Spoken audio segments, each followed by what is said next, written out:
Bom dia, boa tarde, boa noite novamente, né? Então, continuando com a nossa disciplina de geração, transmissão e distribuição, módulo de transmissão, aula 2.2. A gente vai ver agora um pouco sobre as subestações de energia, né? Que basicamente são o ponto inicial e final de uma linha de transmissão, né? Um ponto de onde uma linha de transmissão vai partir ou então um ponto de onde ela vai chegar. Ela vai partir normalmente ali da usina, da fonte de geração de energia, do local onde está sendo gerada energia, pode ser eólica, por exemplo, uma subestação de usina eólica, uma subestação de usina hidroelétrica, uma subestação de usina nuclear, né? Então, normalmente as fontes de energia não geram em tensão tão alta assim, não é tão eficiente gerar energia numa tensão muito alta, mas é eficiente transmitir a energia numa potência ou numa tensão muito alta, né? Transmitir grandes quantidades de potência. Normalmente, tensão mais alta é mais adequado para você transmitir. Então, geralmente as subestações elas ficam ali no começo da linha de transmissão. Você pega diretamente a energia que é gerada, já eleva a tensão e já começa a transmitir. E quando essa energia vai chegar lá no consumidor, ela precisa ser reduzida para que se chegue no nível adequado ao consumidor. O consumidor não vai conseguir consumir, a não ser que seja algo enorme, ele não vai conseguir consumir, por exemplo, 69 kV, ele não vai conseguir consumir 230 kV, né? A não ser que seja um shopping, uma indústria ou algo assim. Um consumidor residencial ele vai querer consumir ali numa tensão de 230 ou então no máximo 13,8 kV, né? Então a gente vai ver alguns componentes das subestações de energia, mas qual que é o principal ponto das subestações de energia? Redução da tensão de transmissão, como eu acabei de dizer. Realizar manobra de carga, ou seja, você quer manobrar a carga, você quer redistribuir carga, ou seja, vem toda a energia que é gerada numa usina hidrelétrica, por exemplo, vai chegar na cidade, ela chega na subestação. É, Às vezes é desvantajoso você transmitir energia para toda a cidade a partir de uma única subestação, ou seja, fica muito sobrecarregado, você precisa de muitos transformadores no mesmo lugar, muitos equipamentos gigantescos no mesmo lugar, então você chega na subestação, a subestação redistribui para uma segunda subestação, que é por exemplo, é o que acontece em Teresina, que chega em algumas subestações, ela é redistribuída para subestações que estão em vários bairros, né? Geralmente ali na zona sul tem a Chesf. A Chesf ela redistribui energia para algumas outras subestações que tem em outros bairros, né? Então ela faz manobras de carga, ela decide para qual das outras subestações ela vai enviar carga. Também dá para realizar compensações, ou seja, você corrigir fator de potência, você corrigir níveis de tensão, você corrigir distorções harmônicas. Dá para você fazer tudo isso dentro da subestação, para que você consiga transmitir com mais qualidade ou distribuir com mais qualidade. Além de também servir de base de monitoramento de grandeza elétrica, porque é, vai ter perdas no meio desse trajeto, vai ter algum tipo de intemperismo, vai ter perda de energia, né? Então você tem como monitorar grandezas elétricas, além de que serve de base, por exemplo, para equipes de manutenção, serve de base para equipes que estão fazendo planejamento, né? Então subestações servem tem múltiplas funcionalidades que se podem dar para uma subestação, né?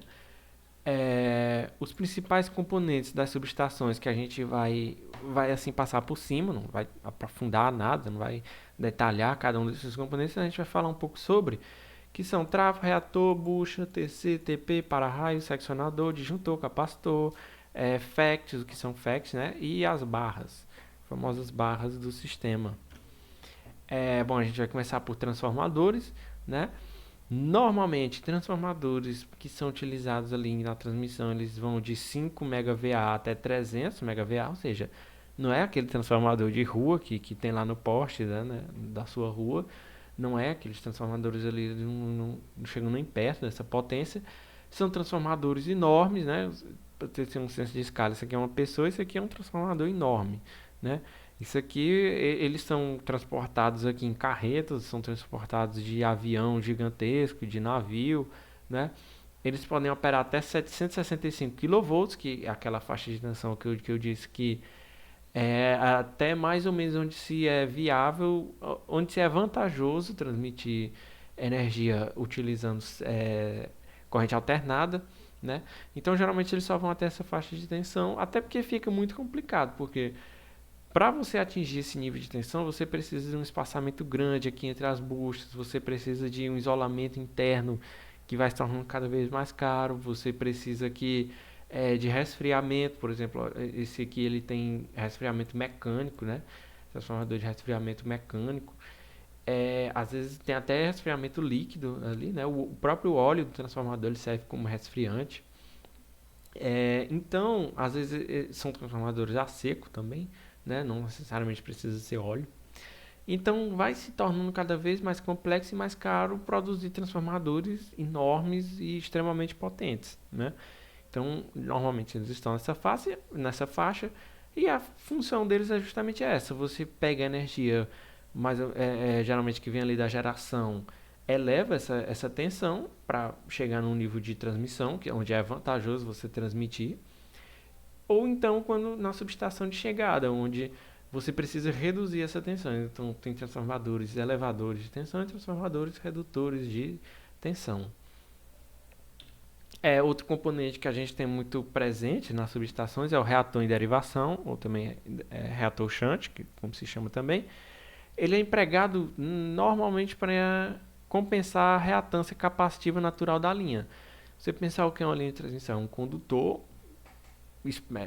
ali cilíndrico, mais ou menos, mas ele é um condutor espalhado, enorme, né, distribuído, que está sobre um campo elétrico gigantesco, né, um campo elétrico de tensão altíssima, né, que tem potencial altíssimo. Então, ele é quase, você considera ele como quase que um capacitor, um condutor elétrico sobre um campo elétrico enorme. Então, naturalmente, as linhas de transmissão elas vão ter características capacitivas. Os reatores shunt eles são utilizados muito para reduzir esse efeito capacitivo gerado nas linhas de transmissão. Ou seja, eles vão controlar a potência reativa presente no sistema, para que ela não se torne boa parte da transmissão da energia, não distorça a energia, né? Então, normalmente são utilizados como elementos de controle de potência reativa. Motores também são utilizados para isso, né? Não necessariamente você utiliza reatores shunt, mas normalmente as subestações que podem, elas utilizam reatores shunt. As buchas, né? Qual que é a função de uma bucha, né? Não é uma bucha normal, né? Aquela bucha que tem de transformador de distribuição na rua, ela é uma bucha gigantesca.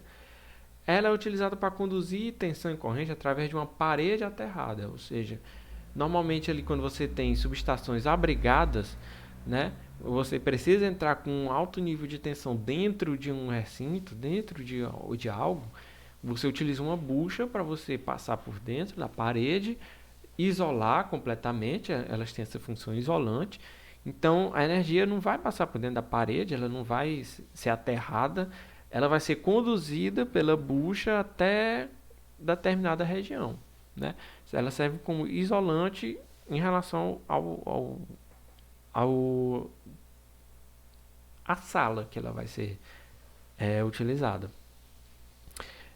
A gente também, assim, geralmente a gente tem esses conjuntos de medição e proteção.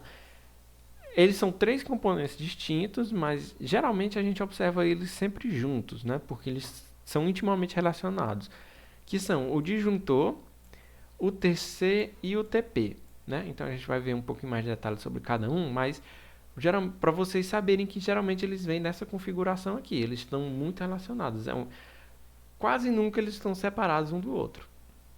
E que é o quê? Que é o TC, que ele é um transformador de corrente.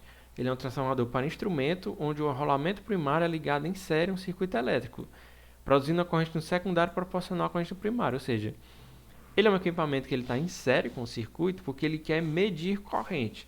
Ou seja, a corrente passa, toda a corrente do circuito vai passar por dentro do TC, e ele vai ter um transformador onde no secundário vai ser produzindo uma corrente que é proporcional à corrente que está passando no primário.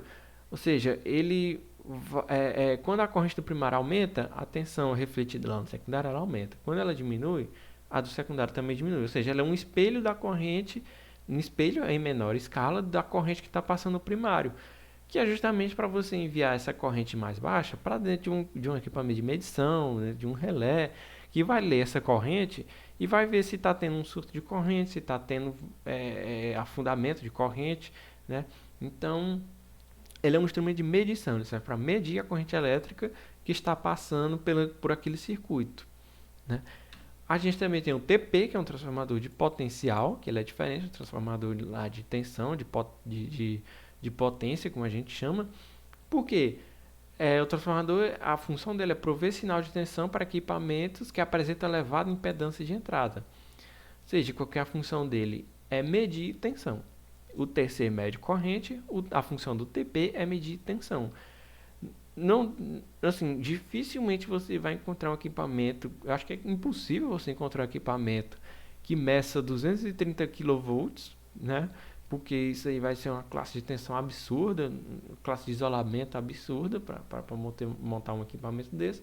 Então o TP, o que é que ele faz? Ele reduz a tensão, só que mantendo proporcional à tensão do primário. Ele não distorce, né?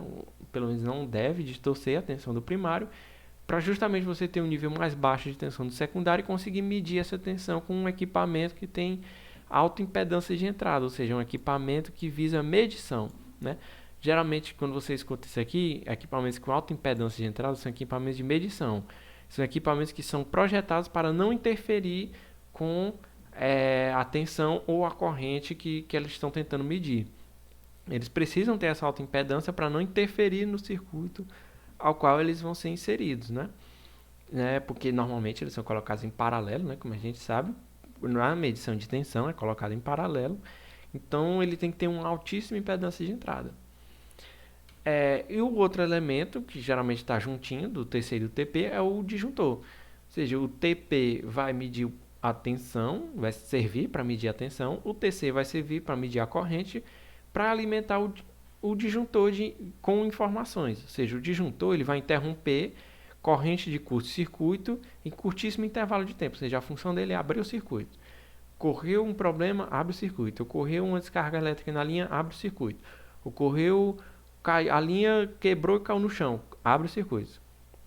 Então ele serve para proteger o resto dos equipamentos da subestação. E quem é que vai prover informação para ele saber quando é que ele vai desligar? O TC e o TP, né? Então aqui a gente tem geralmente ele parece isso aqui, né?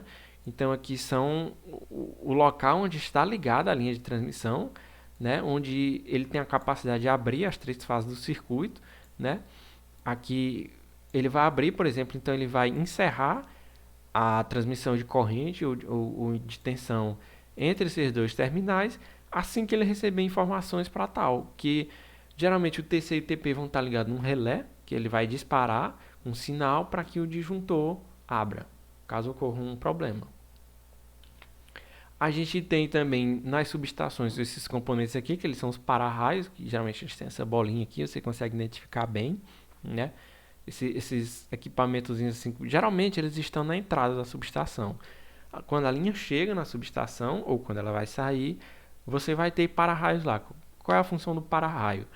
Controle de parte das sobretensões existentes no sistema elétrico de potência.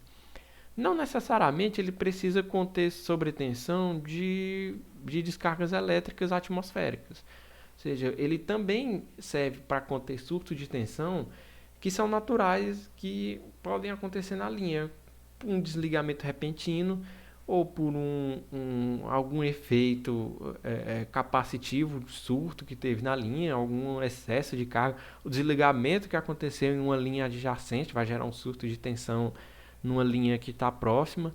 Então, o para-raio ele serve para controlar surtos de tensão. Às vezes, esses surtos de tensão são de descargas atmosféricas, mas nem sempre. Ele serve para surto de tensão em geral. Né? Aqui a gente tem também chaves seccionadoras, que a função delas é abrir o circuito. As chaves seccionadoras elas servem como chaves que é diferente do disjuntor, porque A seccionadora ela tem ação lenta, ou seja, ela vai subindo devagar, ela vai abrindo um circuito devagar e geralmente é programado, né? O disjuntor ele age quando tem um curto-circuito, quando tem uma falha. A seccionadora não, você abre o circuito ao seu bel prazer, né? Quando você necessitar, quando você quiser fazer uma manobra de carga, se você quiser fazer uma manutenção, você abre a chave seccionadora. São elementos que precisam ter uma classe de isolação enorme, né? Obviamente. Eles têm essa distância justamente para manter a isolação. Então aqui a gente tem uma chave seccionadora que a gente chama do tipo faca, que ela cai assim. Alguém teve a ideia de dar o nome de faca, porque ela age dessa forma. E a gente tem também essas chaves de seccionadoras que são articuladas, que elas são você vai levantando essa parte, essa articulação ela vai levantando e separa o circuito, né? Normalmente, quando você vai abrir uma chave seccionadora, vai ter arco elétrico, né? Quase sempre, é bem difícil você não abrir uma chave seccionadora para não ter um arco elétrico. Por quê? Está passando uma quantidade enorme de corrente por ali. Normalmente você já tem uma característica indutiva da linha, porque além de característica capacitiva, ela também tem característica indutiva, porque são condutores que estão transmitindo corrente, que tem um campo magnético, esse campo magnético vai ter acoplamento com as outras fases. Então tem uma característica indutiva ali na linha. E também às vezes tem reator shunt ligado. Então os equipamentos indutivos eles vão tentar manter a corrente, né? Equipamento indutivo, a gente costuma brincar que odeia mudança de corrente, então ele vai tentar manter a corrente do circuito. E isso vai gerar um arco elétrico, né? Assim que você for abrir a seccionadora. Então é uma operação bem complexa e precisa ser feita por pessoas especializadas para você abrir uma chave seccionadora dentro de uma subestação, né?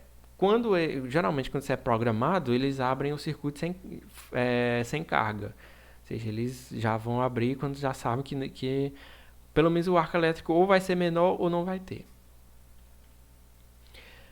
Capacitores. Você utiliza capacitores basicamente para a mesma função do reator shunt, só que o contrário, né? Que é o que? Você dá a característica capacitiva. Você usar a característica capacitiva dos capacitores para compensar indutâncias, né? Que, como eu disse, a linha ela tem características tanto indutivas como capacitivas. Quando a característica indutiva está se sobrepondo, quando ela está gerando distorções, quando ela está prejudicando o sistema, você utiliza bancos de capacitores, né? Eles ficam deitadinhos aqui, tudo em fila, ligados aqui em paralelo. Você acopla esses capacitores na linha e aí você reduz ali a transmissão de potência reativa, né? Eles também são utilizados para controle de tensão, né? Porque são capacitores, a característica dele é tentar manter a tensão constante, né? A gente, né? Aquela brincadeira, elemento indutivo odeia mudança de corrente e elemento capacitivo odeia mudança de tensão, né? Então, o elemento capacitivo ele sempre vai tentar manter a tensão em um valor que ele está carregado. Correção de fator de potência, redução de perdas, né, para você evitar ali, que boa parte da corrente seja ali gerada por potência reativa, então você evita a perda, né?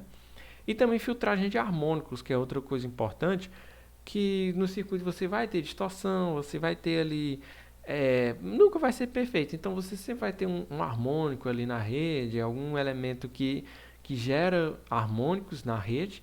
Então o capacitor ele também vai servir como filtro para esses harmônicos, né? Para você não continuar propagando e desperdiçando energia em frequências que não vão ser úteis.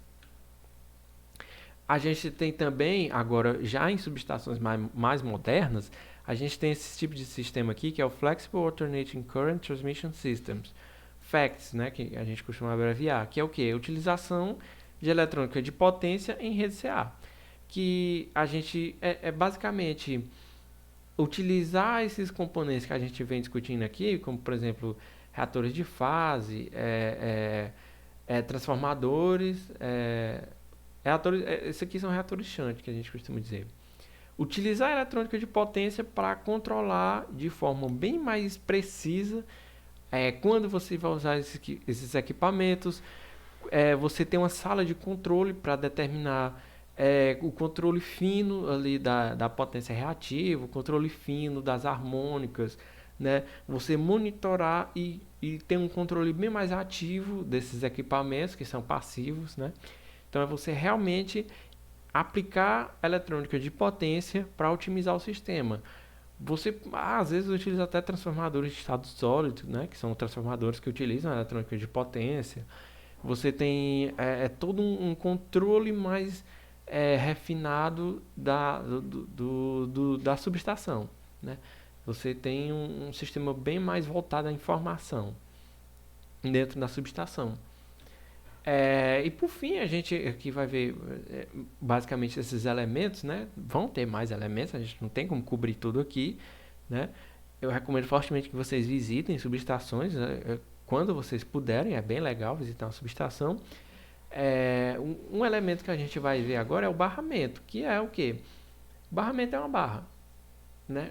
Para que ele serve? Ele serve como um nó no circuito, ele serve como um ponto, um condutor, que ele vai servir para interligar pontos do circuito, ou seja, ele é um condutor que vai ter durabilidade, né? Pelo menos, ele vai tentar ter uma resistência desprezível para que ele sirva como um nó no circuito. Vão ser conectados vários pontos de tensão para o quê? Para fazer manobra, para você desviar uma corrente, para você são nós no circuito. Nós são fundamentais no circuito. São pontos em comum a linhas de transmissão, por exemplo, né? Então você utiliza barramentos, né? A depender da potência que você vai passar por aquele barramento, ele vai aumentar de tamanho, ele vai aumentar de bitola, né? Então são elementos passivos que a gente chama, né? Que eles estão lá para servir de condutor e unir pontos diferentes do circuito, né? Então esses basicamente foram os componentes básicos de uma subestação. Vai ter mais componentes, recomendo que visite uma subestação, que lá os técnicos eles vão explicar mais, né? Eles vão dar mais detalhes, eles vão falar mais sobre as estruturas, né? Mas por enquanto, para conhecimento de transmissão, isso aqui é o nosso conhecimento de componentes de subestações, né? E aí nas próximas aulas a gente já vai começar a ver, é, se eu não me engano, a gente já vai ver projetos de linhas de transmissão, né? O que é que se usa em projetos, o que é que se considera nos projetos de linhas de transmissão. Então, muito obrigado por assistir.